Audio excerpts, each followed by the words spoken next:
Good morning. Buenos días. Thank you very much, Amaya, for your introduction and for inviting me here. And thanks to all the organizers. I'm really happy to be here with you. So let's move to my presentation, and then hopefully we will have some time to talk about my work and the paper afterwards. I will also talk about my own performance practice, so you will have an idea what I'm doing, apart from the theoretical stuff. Let's start, okay? Okay, moving through mythical space is the title of the paper, Unknown Terrains and Site-Based Performance Practices. Human beings have always navigated life by creating myths in order to understand the cosmos and the meaning of life. Myth stories, songs have helped people to find their place in the world and orientate themselves in the wilderness. The myth-making or story-making process started when, quote, people became conscious of their morality, Karen Armstrong claims. They created some sort of counter-narrative that enabled them to come to terms with it. This way, they started like imagine that the quote, that the visible material world was not the only reality. Whilst their ability to imagine, create ideas, looking at life matters through different perspectives and invent stories, helped them make sense of the chaotic aspects of life and realizing that, quote, life had a meaning and value. Let's just go ahead to the next one.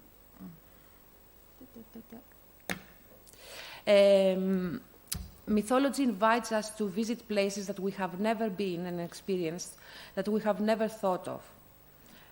As Armstrong puts it, myth is about the unknown. It is about it is about that for which initially we have no words. Geographical myths inspired by the unknown that lies beyond were created through movement and imagination. Mythical space, as opposed to the pragmatic and scientifically conceived space, is shaped through stories about what lies beyond the material world that meets the eye. The renowned human geographer Yi Fu Tuan, discussing mythical space, explains that mythical space can function, quote, as a component in a world view or cosmology. According to him, mythical space can be, quote, a conceptual extension of the familiar and workaday spaces given by direct experience. When we wonder what lies on the other side of the mountain, range, or ocean, our imagination constructs mythical geographies that may bear little or no relationship to reality.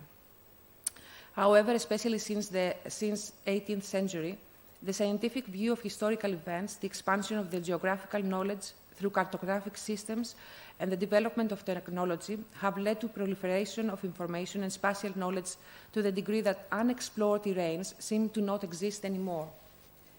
Both Tuan and Armstrong suggest that myths are less evident in modern times.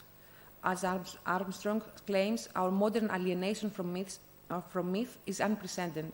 In the pre-modern world, mythology was indispensable. End of quote.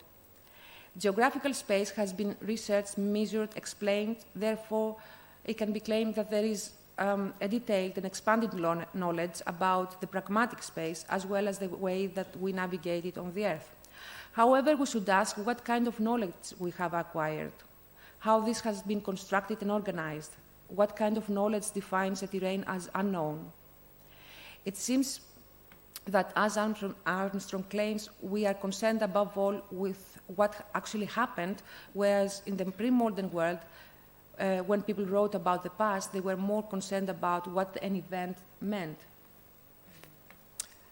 In his seminal book, The Perception of the Environment, Essays in Livelihood, Dwelling, and Skill, the anthropologist Tim Ingold says, our awareness of the environment is formed along the paths, unquote.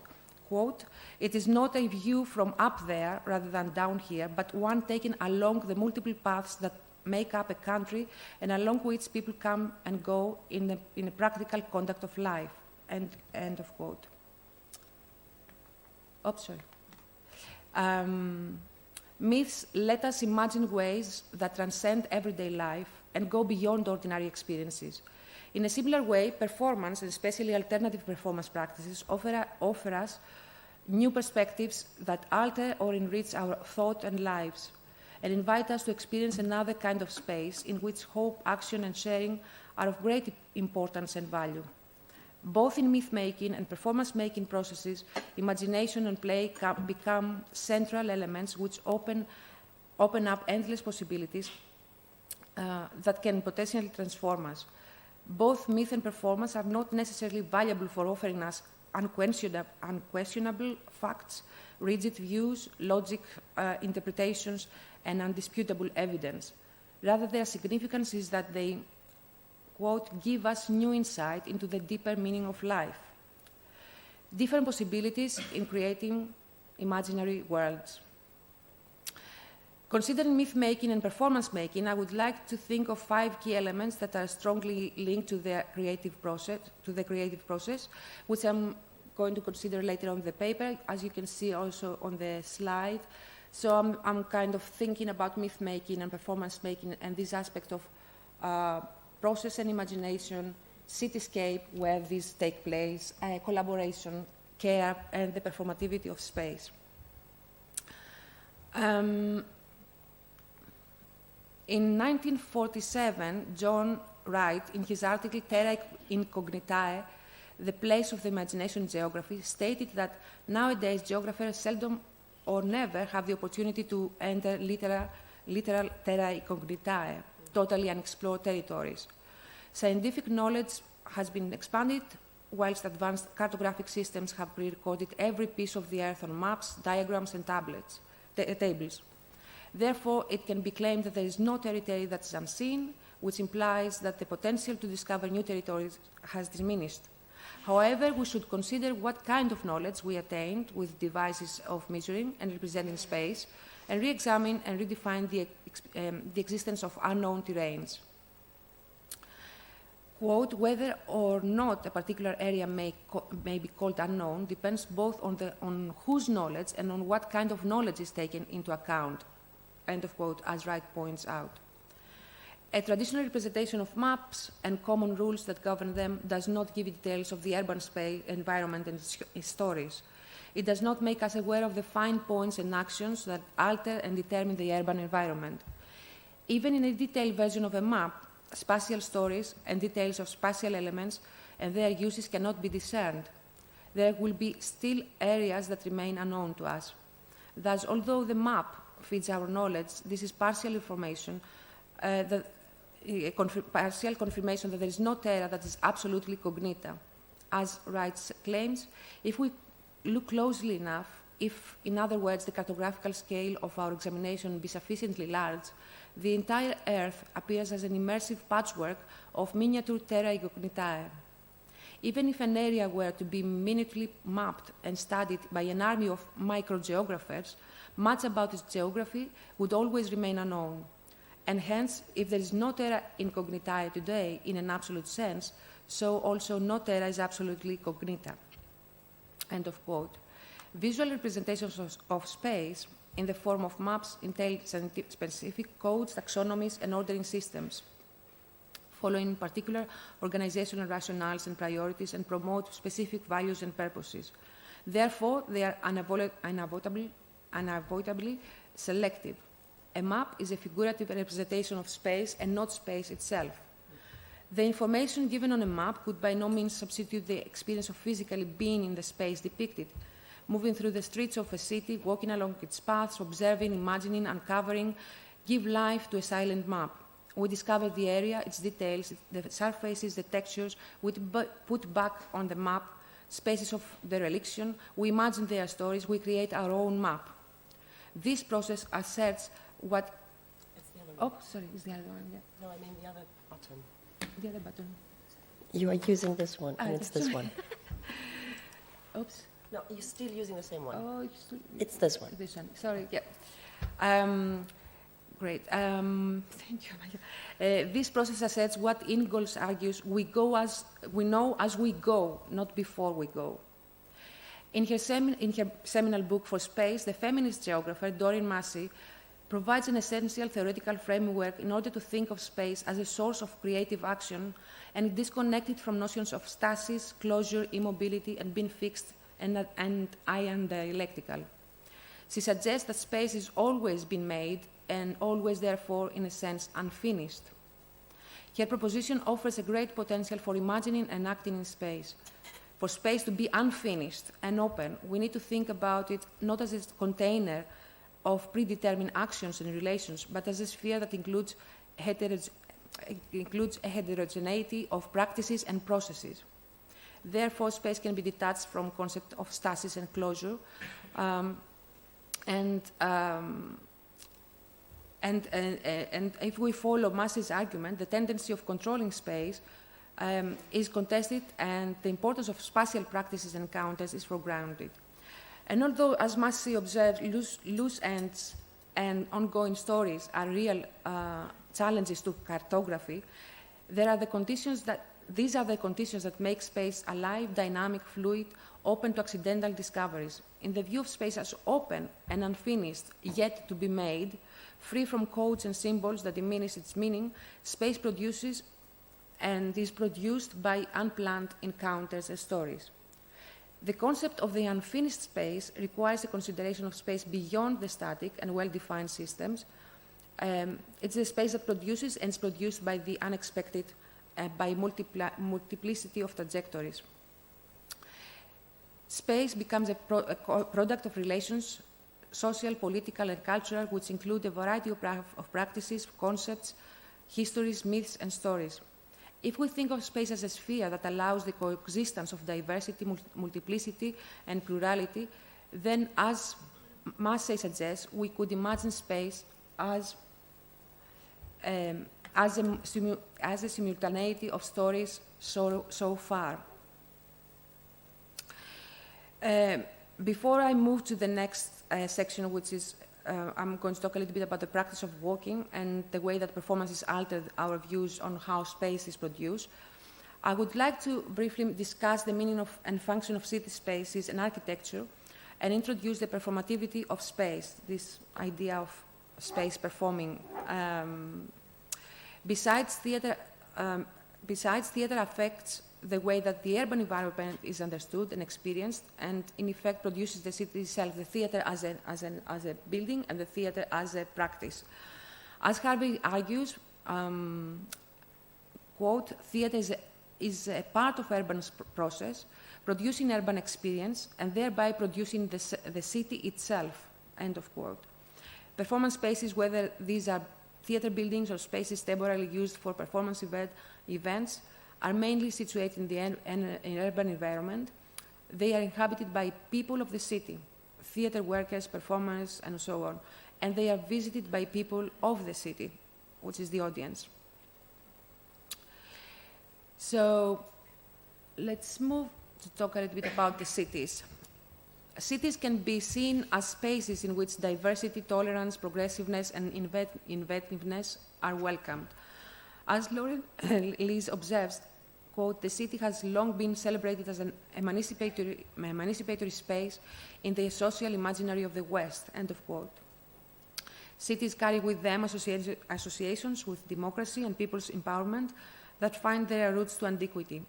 In her study, The Emancipatory City, Lees notes the classical legacy is described into the very etymology of the word city, which comes from the Latin civitas, which meant the body of citizens rather than the place or settlement type where they were gathered, end of quote.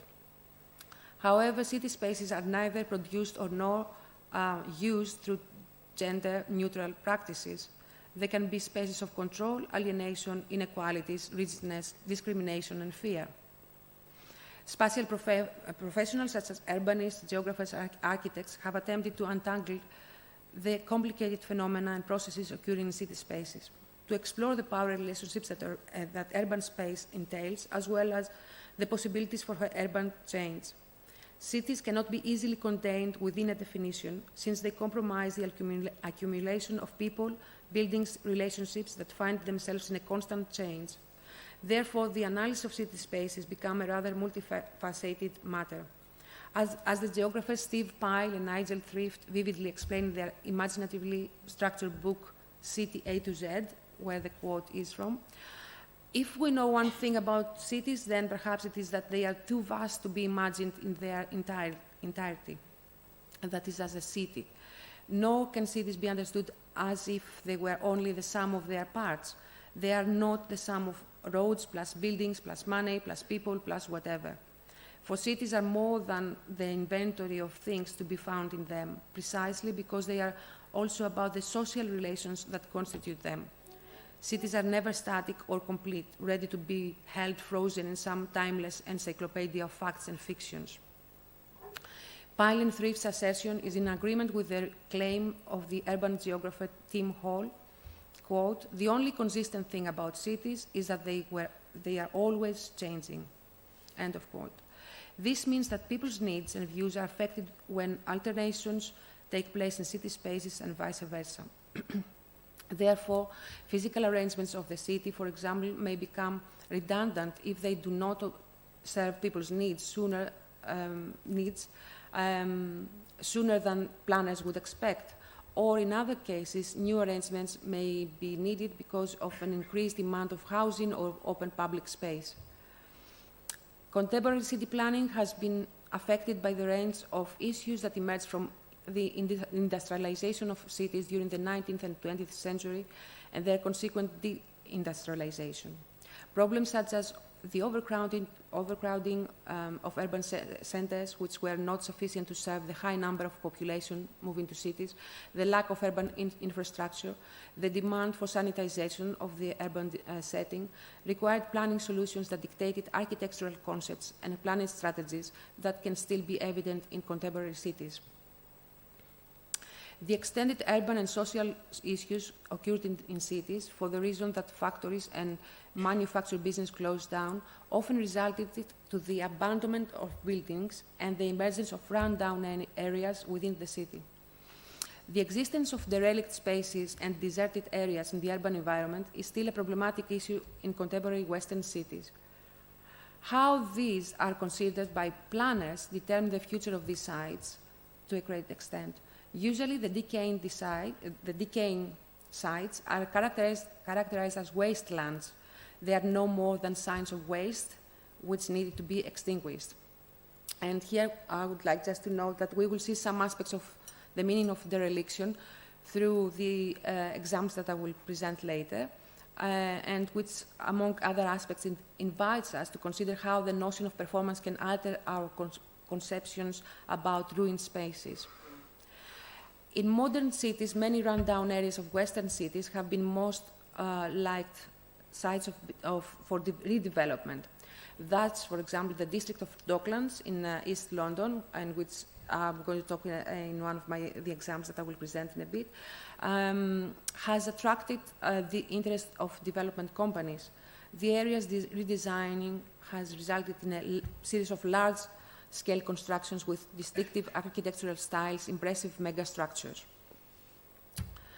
In his production of space, the French Marxist philosopher and sociologist Henri Lefebvre critiques spatial concepts and practices in order to analyze the role of space within Western capitalist societies, and he attempts to detach space from discourses that render it an abstract receptacle disconnected from everyday life and social practices. For Lefebvre, space is not merely the product of a mental and material processes, but also the medium of social relations. Social space is a social product. The production of physical space is not the exclusive privilege of spatial professionals, such as architects, planners, and designers, and neither is architecture an autonomous process that constructs a kind of urban sculpture.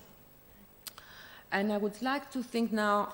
Okay, no, on that one, it's yes, you're doing it... Yes, I'm doing it all the time. Yeah. Sorry. I'm going to talk a little bit about the performative architecture, what this might mean. The architecture of built structures plays a significant part in the urban phenomena, since it can reproduce or challenge social roles and reinforce or discourage urban change. Usually, architecture is associated with permanent and solid structures. However, as Kifu Tuan suggests, there are cases where shelters have to be to be built and rebuilt in a short period of time, condensing in that way the idea of long-lasting architectural forms. Although space and time are interdependent and inseparable, architectural practice attempts to resist the flow of time and its impact on space. Usually, architecture tries to arrest time and its effects. The connection of architecture with time hints at a rather performative evaluation of architecture. Dorita Hanna, the commissioner of the architecture section in the Prague Quadrennial in 2011, opposes the conventional idea that architecture has always the idea that architecture should and does disappear once the lights are lowered and the performance begins. She emphasizes that architecture has always a dynamic presence within a performance space and plays an active role in the production and reception of the performance. She says space is a performer that precedes action as action. And she gives a rather performative description of architecture. And as you can see on the quote on the screen, architecture is slow performance, heating up and cooling down, flexing and decaying, affected by fluctuations in light, temperature, and weather, accruing and shedding over time. Temporality is therefore key to recasting architecture as a performative entity. We need no longer regard architecture as fixed and timeless, but can now approach it as an assemblage of manifold spaces of and in time. The notions of performance and performativity have influenced many disciplines such as feminist philosophy, social sciences, and anthropology. Also, they have been used as conceptual tools for spatial disciplines such as cultural geography and critical human geography. The concept of performativity has been developed within the field of linguistics by John L. Austin, who established the difference between constative and performative utterances. In naming some utterances performative, Austin deferred to the ability of language to perform an action rather than merely describe it. There are different approaches to theorizing performance and performativity. In discussing social phenomena, Erving Goffman used the term performance in its fundamental meaning as a durational set of actions carried out by an individual and which takes place in front of others, the observers. However, as Dewsbury says, performativity is a slippery term. And although it's related to performance, quote, the performative slips across, beyond, and through performance interpretations. The performative is the gap, the rupture, the spacing that unfolds the next moment, allowing change to happen, end of quote. This metaphorical way of defining performativity allows us to think of the performativity of space as an unpredictable and unfixed milieu, which is always subjected to the possibilities of change. Space comes into existence through performance, the performance of people interacting with space and the performance of built spaces itself within the city. The geographer Nigel Thrift has developed a non-representational theory or theory of practices, as he calls it, influenced by writers as Walter Benjamin and Michael de Certeau, and also by the way that performance can be used as a metaphor in humanities and social theories. Thrift argues for an analysis which goes beyond representation and semiotic readings of space that has prevailed within geographical and social discourse and incorporates bodily practices and sensual experiences. His non-representation theory is not concerned with representation and meaning, but with the performative representations, showings, and manifestations of everyday life. The adoption of the notion of performance by other disciplines in humanities calls us to think the way in which performance contributes to new forms of knowledge. Thrift and Dewsbury suggest that performances, imaginative practices can offer to geography new methods, whilst, quote, performance allows us to treat space as an active operator rather than a passive sign standing for something else, End of quote. The performativity of space suggests that its meaning is precisely unfixed and unfinished. It is dependent on human action and on time processes. Looking at space through performance opens a fertile ground where questions about space and its meaning can be studied.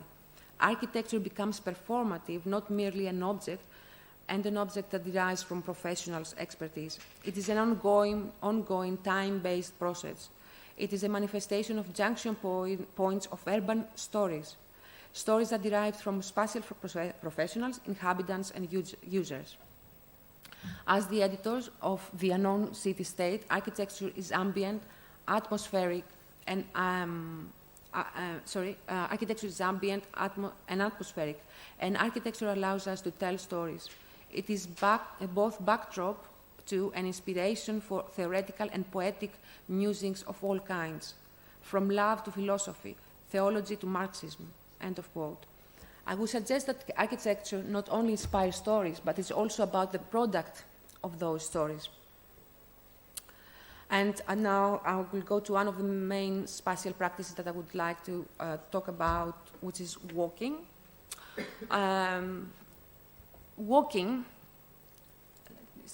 Walking as a mode of travel, but also as a spatial practice encourages creative responses to urban space and generates critical reflection. Through its rhythmic movement, walking generates a kind of... The other one. Yeah, sorry. I just want to go back to see, sorry, because I had one more, spare last. Yeah, great. Generates a kind of rhythm of thinking, as Rebecca Solnit puts it. The walker absorbs, translates, imagines, and transforms the multiple stimuli of the environment. He reflects on space by being in it. Walking and thinking come in tune and support the walker's participation in a creative practice. As Jane Rendell observes, quote, "Where I am makes a difference to who I can be and what I know," end of quote. She defines the tendency of recent theoretical discourses to employ spatial terms such as mapping, locating, situating, positioning, and boundaries for analyzing, quote, "new ways of knowing and being." Through walking, we reposition ourselves within the cityscape. We experience city spaces through various perspectives by being immersed in them. When we deepen our connection with we deepen our connection and comprehension of the physical space.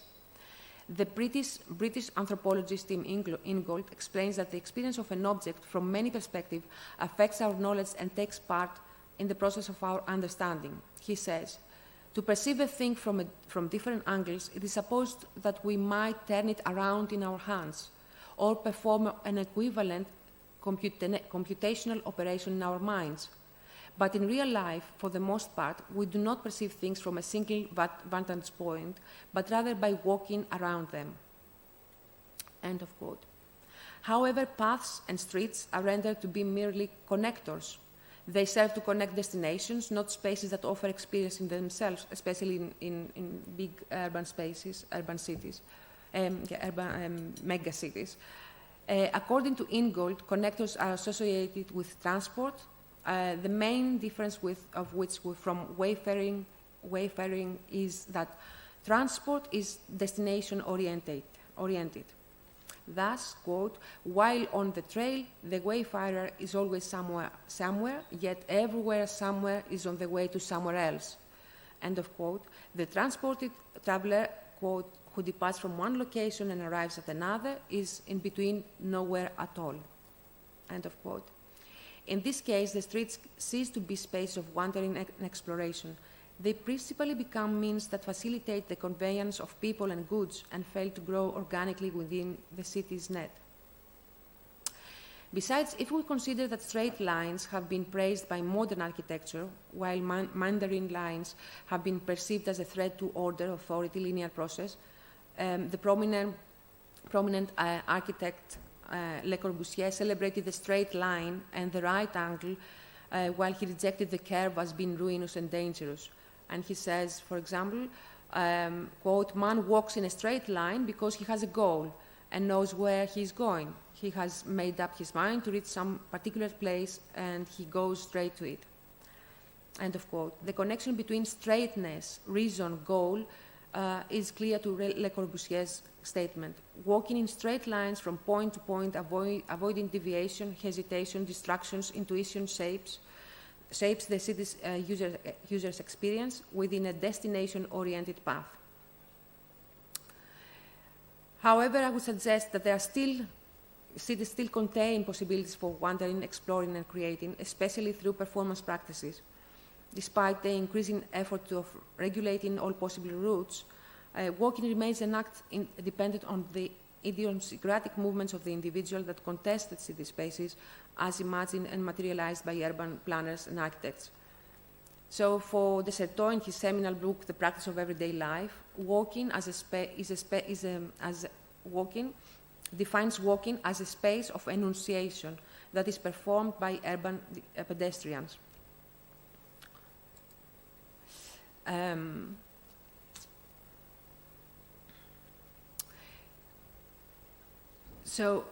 If we follow de Certeau and his argument, we start thinking of walking as an act of creation, an act of poiesis, of making. The walker produces new ways of making the city through the gaps that emerge from the city's net, deviating from established routes, conventional rules, and dominated systems of production. Walking invites new possibilities of experiencing and reshaping the built environment and speaks something of the city. Now, let's see a little bit about performance and walking. Performance walks suggest ways of experiencing city streets, of listening to their hidden stories along the route. An early kind of performance walk was employed by Situationist International. You saw the map just a few slides before. Probably you are quite familiar with that, yeah, just to have it in front of us. An early kind of was employed by Situations International, formed by a European avant-garde revolutionary group of artists, writers, poets in 1957, who sought through their playful interventions and manifestations to resist the new urbanism and the society in which consumption and alienation were evident. The political and social dimensions were clear in the Situationist International radical practices, which aimed to transform the urban space and to reinstate lived space as the true map of the city, to discover and define the meaning of the city's labyrinth, to reveal the collision between poetry and its opposite. And I'll just go back to the, sorry for this. Oops, sorry. Okay, let's leave it here. Okay. Walking has attracted the attention of many artists as a way of exploring the relationship of performance and art with physical space, from Bruce Nauman video performance walking in an exaggerated manner around the perimeter of a square, to the landscape creations of Richard Long, and from Fiona Templeton's You, the City, and Rights and Sights, Emmy's Guide to Anywhere, to Teichin Sheikh 1 year performance 1981-82. Walking has been epitomized as a human physical action which at the same time carries artistic, political, and social dimensions. And here we see a performance created by Station House Opera where the audience could take these concrete blocks and they would build it around the city and above the structures, or around the objects, wherever, in the buildings as well, and they would start pushing one of the bricks, and then the whole domino effect went all around the city. But I would like here briefly to mention the site-specific company Rights and Sights, comprising Kathy Turner, Stephen Hodge, Simon Barsichetti, and Phil Smith, who have created a number of site-specific misguided walks, as they call them, and misguided books. Their books usually comprise a series of stimuli for actions, imaginative suggestions and provocations that can take place in city spaces. The company is interested in mythogeography, as Cathy Turner explains by this term. They mean, quote, to imply not only the individual's experience of space, but the shared mythologies of space that are also part of its significance, end of quote. And he continues that our guidebook places the personal, fictional, and mythical on an equal footing with factual municipal history, end of quote. From a performative perspective, the performance walk is a way of experiencing and understanding the city, but it's also a way to change the city. The audience participant rediscovers and remakes the city through the otherwise everyday activity of walking. They appropriate and alter space, creating, as I argue, its own architecture. And now I would like to present two examples of alternative performances that can be characterized as site-specific or site-based or immersive performances. But before, just give me 1 second. Before that, I'll just give a short idea that, of what site-specific performance might be. So in the 20th century, theorists and practitioners of theatre, they moved away from the traditional theatre configuration, and non-theatre spaces were employed and offered hospitality to performances by being partially or totally converted. The fact that since the second half of the last century, many performances have taken place in non-theatre spaces, such as warehouses, cafes, streets, train station houses, has provoked changes in theatre practice and codes, but also in the way that urban space is considered and experienced. The building that hosts a performance provides a meeting point for audience and performer. It affects the style, rhythm, and often the theme of the performance and the performance-making process, whilst it also shakes ideas about the theatre structures and conventions, stage, auditorium, training methods, performance events, means and missions. So I would like to talk about these two cases of site-specific performances. So here we have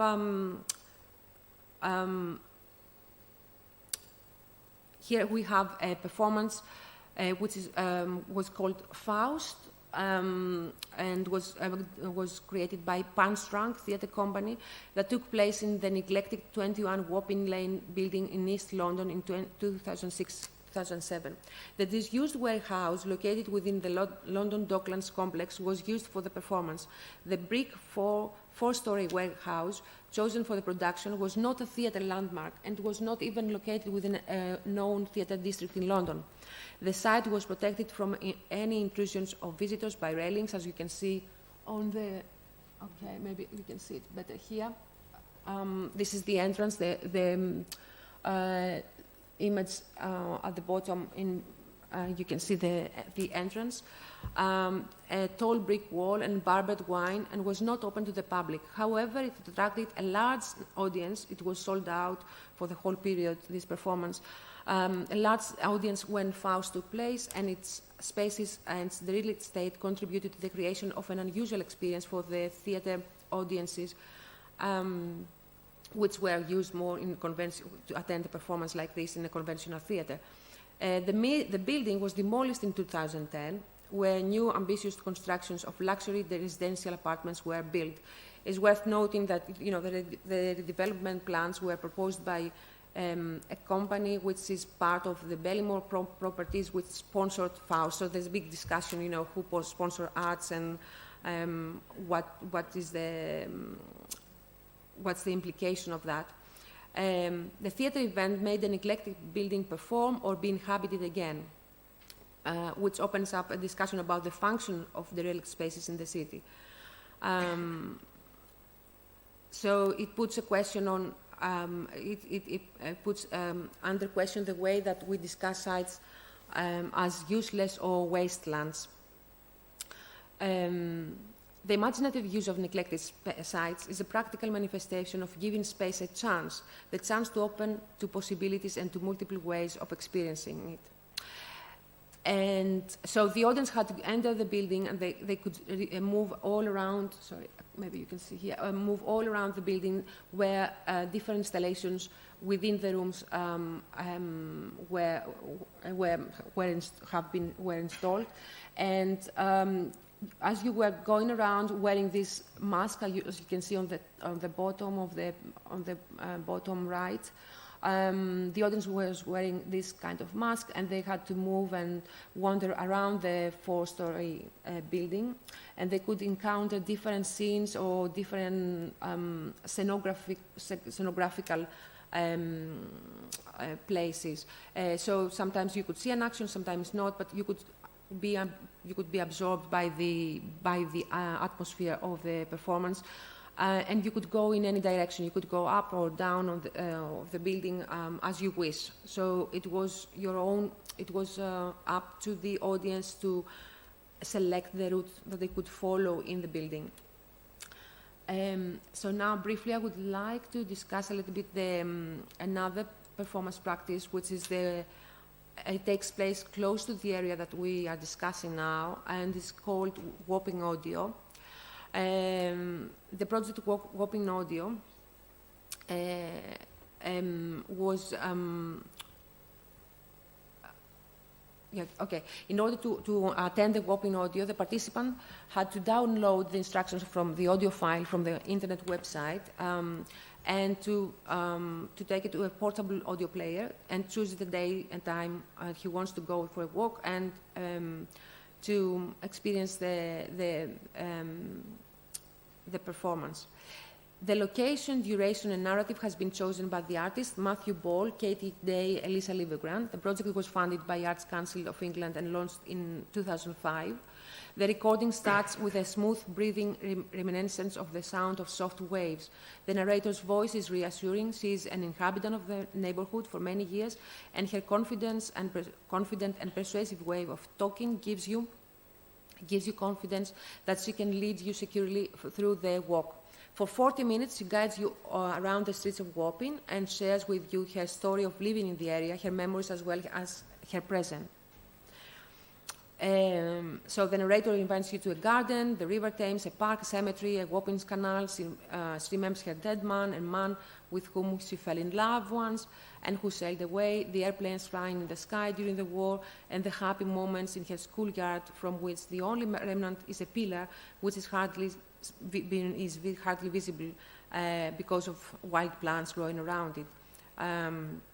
Signs of dereliction and abandonment in the building's environment indicate that the disappearance of previous activity in the area. The built environment, its present condition and use, and the signs of its past history become part of the walk. Small details of built structures, fragments of the past use, and the transformation of the area have been imprinted on the materiality of space, bringing past, present, and future together. The participant finds themselves in different spaces and times at once. The narrator's memories, his stories, and descriptions make them imagine the past, which intersects with the reality evident in the area. They find themselves in between past and present, imagine an existent space. Sounds from the recording unifying with the sounds of the physical space, and imaginary people becoming from the narration stand where people pass by. Fictional situations take place within the reality of space and give diverse meaning to the city. So just to say that this route, as you can see, is quite central in London. You can see the picture on the right-hand side on the top, where the city of London is based. So it's in between the city of London and Canary Wharf, but it's a relatively hidden area. And has been buried among the skyscrapers raised to the west and east side of this area. However, the area's vacant lands and its derelict sites, combined with its centrality, have attracted new investment. And as we saw, the walk ends opposite the 21 Wapping Lanes building, as we see before, the one that we saw before, and which the demolition of the warehouse and the build of big residential structures have been completed and have, of course, transformed the area. The performance walk has attracted the interest of many artists in performance studies, and they call from different engagement and different interaction with the audience. I would like now, just briefly, if there is a bit of time, just to mention a little bit of our practical work, if that's for the next 5 minutes. So I'm working as I mentioned at the beginning with a group of people, which is we call it Part Suspended One Word. I'm not going to, sorry, I'm just going to go briefly. So here are some of the projects that we have done since 2006 when we started working together. And I just want to show you this briefly to show you how we have worked with different spaces. Here we have worked with tents within the gallery. So these were one-to-one performances. Each tent had a performance, and the audience could go within the tent and experience, you know, the performance that was created, was devised by the performer. Here is another performance which took place at Tate Modern, curated by Antigone Passidi in 2018. It was based on refugees' testimonies, and it was a part of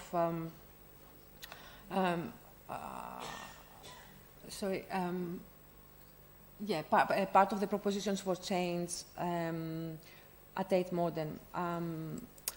And this was created as soon as the UK left European Union, so it was a response to Brexit. So I'm just mentioning that in the sense that we are all there is always in our minds what the organization of space and what this means for us, for the stories that we have to say, what is the function of borders, what is the function of this way of organizing space, economically, politically, socially.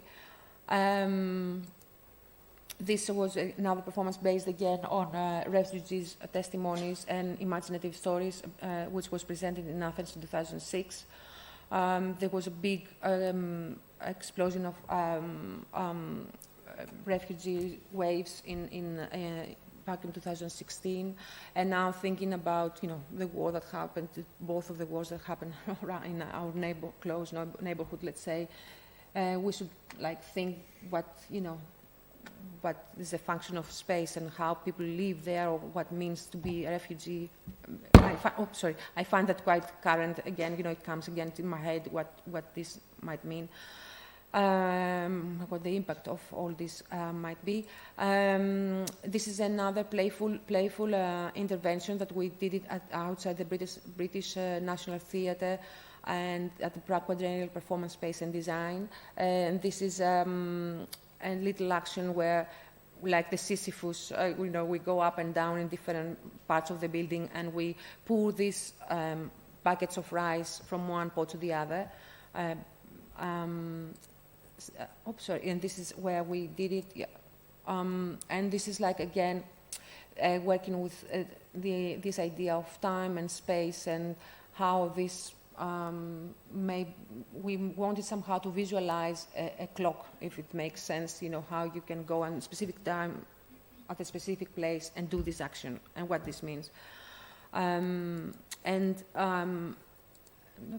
this is, it's a project about women. I'm not going to talk about this right now, but I want to say a couple of things about Spirals. And Spirals is an ongoing project that we have worked since 2013. It's a poetic journey that crosses geographical borders and unites female voices in an exchange of languages, cultures, personal narratives, and modes of expression. Through the symbol of a spiral, the project explores threshold, migration path, nature, home, and sense of belonging. The spirals acts as a sign of becoming, transforming, and awareness. So in this project, we collaborated with female poets. We created recorded material.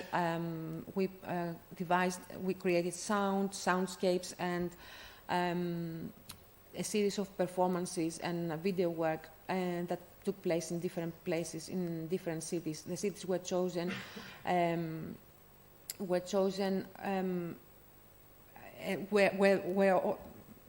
the places of the filming were the ones where poets were lived either temporarily or the moment when we were filming, or from where they are from actually. So we had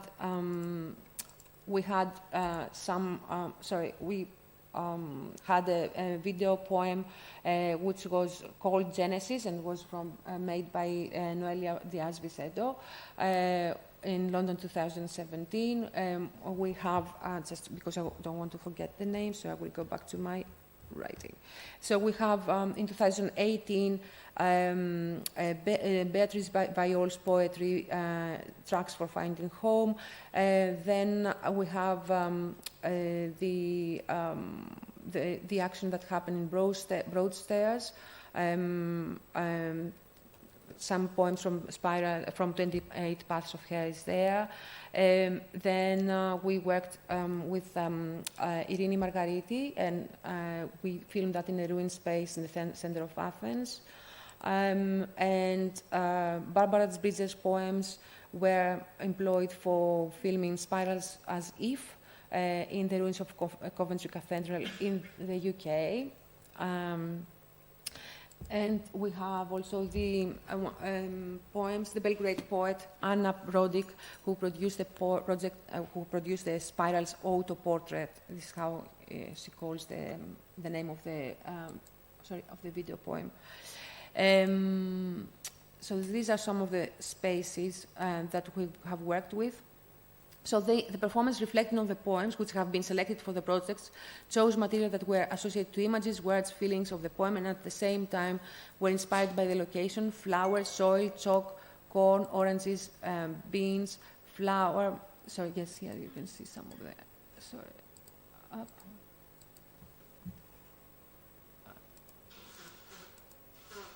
So you can see some images of stills from the poems. So we, flour, soil, chalk, corn, oranges, beans, flour, ice, cubes, glasses, feathers, and etc. And they were used to build these spiraling paths by the performers. Through the performative gesture of making and walking along spires, we created a transitory architecture of personal paths made by the female creators. The project reconnected city spaces, poetry, with poetry and imagination. It produced a shared space by creating a network of women across European cities and beyond, and challenged the preconceptions of what, in regards to socio-political and geographical borders and the use of space.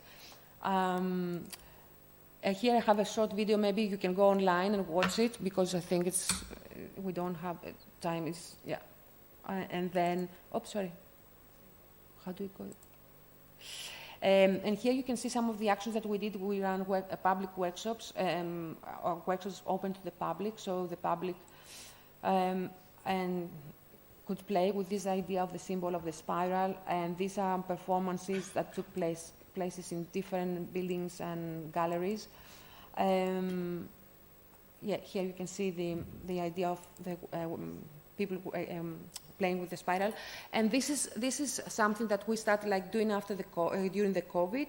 So we worked online with this group of artists: Barbara Bridget, Georgia Kalogeropoulou, Noelia Diaz-Vicedo, and we invited as well more artists to contribute to the project. And we have created a series of poems, of video poems, based on this idea. Here you can see some of the creative writing that we have done during the COVID, and this was based on our dreams. Okay, and I would like just to finish.